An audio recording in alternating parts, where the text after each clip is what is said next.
حسان نیازی کے اوپر جو مقدمہ درج کیا گیا تھا اس کی آج سماعت تھی. یہ 2023 میں ایف آئی آر درج کی گئی تھی اور حسان نیازی کو آج تک کسی عدالت میں پیش نہیں کیا گیا. عدالت میں میں نے پروڈکشن آرڈر کی درخواست دی جس میں میں نے یہی استدعا کی کہ حسان نیازی کو پروڈیوس کیا جائے. ان کے ساتھ ملٹری کسٹڈی کے اندر تشدد کیا جا رہا ہے, ناخن اتارے جا رہے ہیں. ان کا ٹرائل جو ہے جس طرح سے چلایا گیا, جس طرح سے ان کے ساتھ برتاؤ کیا گیا, سپریم کورٹ میں معاملہ یہ زیر التوا ہے, لیکن مختلف کورٹس کے اندر ان کے مقدمات ہیں تو ان کی پیشی جو ہے ضروری ہے. اور عدالت کا کام ہے فنڈامنٹل رائٹس کی پروٹیکشن کرنا, لوگوں کے حقوق کی حفاظت کرنا. تو عدالت ان کو بلائے, دیکھے وہ کس حالت میں ہے, ان سے پوچھے, ان کی حالت چیک کرے. تو جناب جو وہاں پر پیش ہوئے پراسیکیوٹر, انہوں نے کہا کہ جناب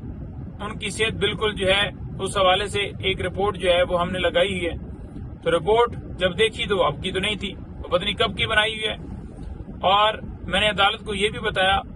کہ جناب یہ رپورٹ جو ہے جو بنائی گئی ہے, کیا یہ رپورٹ جس ہاسپٹل سے بنائی گئی ہے وہ کیا حسان نیازی یا ان کے گھر والوں کی طرف سے ریکمینڈ تھا, یا جن کی کسٹڈی میں ہے ان کے ہی ہاسپٹل سے ایک جھوٹی رپورٹ بنائی گئی ہے. تو کوئی جواب نہیں تھا. اور میں نے کہا جی کہ انہیں عدالت میں آپ کے حکم کے باوجود بھی پیش نہیں کیا جائے گا کیونکہ جنگل کا قانون ہے. اور عدالت نے جب پوچھا کہ یہ بتائیے کہ حسان نیازی کو کب جو ہے وہ گرفتار کیا گیا تھا, تو میں نے بتایا کہ ایبٹ آباد سے کیا گیا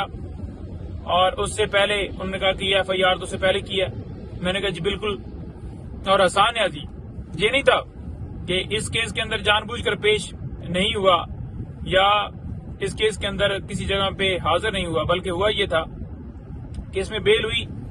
اور بیل میں کیونکہ ابھی چلان جمع نہیں ہوا تھا تو چلان جب جمع ہوا ہے تو ہم فوراً آ کر پیش ہوئے ہیں. اور جو روپوشی کا معاملہ تھا, میں نے کہا جی کہ پاکستان تحریک انصاف کے جتنے رہنما, جتنے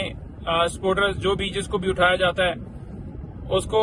اٹھا کے بیان دلوایا جاتا ہے کہ آپ بیان دیں. اور یہی وجہ ہے کہ جب وہ بیان دیتا ہے تو پھر اسے ریلیز کر دیا جاتا ہے. یہ کیونکہ خان صاحب کے بھانجے ہیں تو انہوں نے خان صاحب کے خلاف اسٹیٹمنٹ نہیں دی تو اس لیے انہیں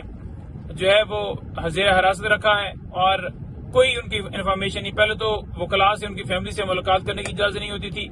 پھر بعد میں کورٹ آرڈر سے ان کو اجازت ملی, لیکن اس کے باوجود ان کے ساتھ برا سلوک کیا جا رہا ہے. انہیں کورٹ میں یہاں پر پیش کیا جائے, انہیں لایا جائے. اور میں نے یہ بھی بتایا کہ جناب سپریم کورٹ میں ایک جو لسٹ تھی جو کسٹڈی کے اندر ہیں وہ بھی وہاں پر فراہم کی گئی تھی. عدالت نے کہا کہ وہ لسٹ فراہم کر دیں یا کوئی ثبوت فراہم کر دیں جس سے یہ شو ہو کہ وہ ملٹری کسٹڈی میں ہے, کیونکہ سرکار مکر رہی تھی, کہہ رہی تھی کہ ہمیں نہیں پتا کہ وہ کدھر ہیں اور آپ نوٹس بھجوائیں آئی او کو, یہ وہ ہے, رپورٹ منگوائیں. میں نے کہا جی یہ ٹرک کی بتی ہے,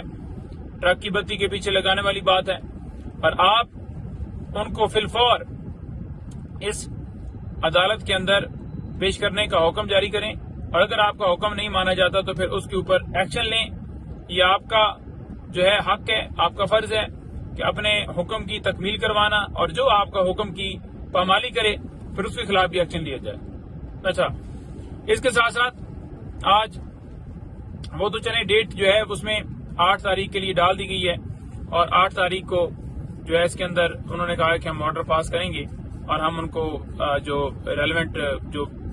کسٹڈی جو ہے وہ دی گئی تھی ملٹری کسٹڈی میں, وہ تمام جو بھی اس کے ریلیونٹ ڈاکومنٹس ہیں وہ ہم نے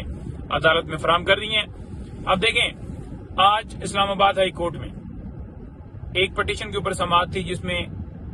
بیرسٹر گور صاحب اور رؤف فضل صاحب نے ایف آئی اے کے نوٹسز کو چیلنج کیا تھا. یہ کون سے نوٹسز تھے؟ ایف آئی اے نے نوٹسز بھجوائے ہیں کہ آفیشیل ٹویٹر اکاؤنٹ سے جناب وہ جو ویڈیو شیخ مجیب الرحمان کے حوالے سے کہ غدار کون تھا وہ جو اپلوڈ ہوئی ہے وہ بتائیں, اس کے اوپر ہم موقف دیں. آپ نے یعنی کہ آپ نے دیکھا نا کہ ایک مکمل کمپین چلائی گئی ہے کہ یہ غدار ہیں, اداروں کے خلاف اکسا رہے ہیں, یہ کر رہے ہیں, وہ کر رہے ہیں. اور حمود الرحمان کمیشن جو رپورٹ ہے, میرا سب سے سوال ہے کیا وہ پاکستان تحریک انصاف نے بنائی تھی یا اس کا جو ایک عبوری پارٹ ہے وہ 72 میں پیش کیا گیا اور مکمل جو رپورٹ ہے، فائنل رپورٹ ہے، وہ 74 کے اندر سبمٹ کی گئی تھی، حکومت کو دی گئی تھی، ریاست کو دی گئی تھی، لیکن اس کو آج تک پبلک نہیں کیا گیا، شائع نہیں کیا گیا۔ تو حدود الرحمان کمیشن جو رپورٹ ہے وہ ہم نے جو ہماری سیکرٹری جنرل ہے عمر ایوب صاحب، انہوں نے FIA سے مانگی ہے کہ وہ رپورٹ جو ہے دی جائے، اور وہ فلور آف دا ہاؤس جا کر وہاں پر بھی بات کریں گے، عدالت میں بھی ہم معاملہ اٹھائیں گے، اور اس جو پٹیشن تھی اس پٹیشن کے اندر جو عدالت نے حکم دیا ہے وہ یہ ہے کہ ان کے خلاف کوئی ایڈورس ایکشن نہ لیا جائے، اور وہ دونوں جو ہیں وہ دونوں پیش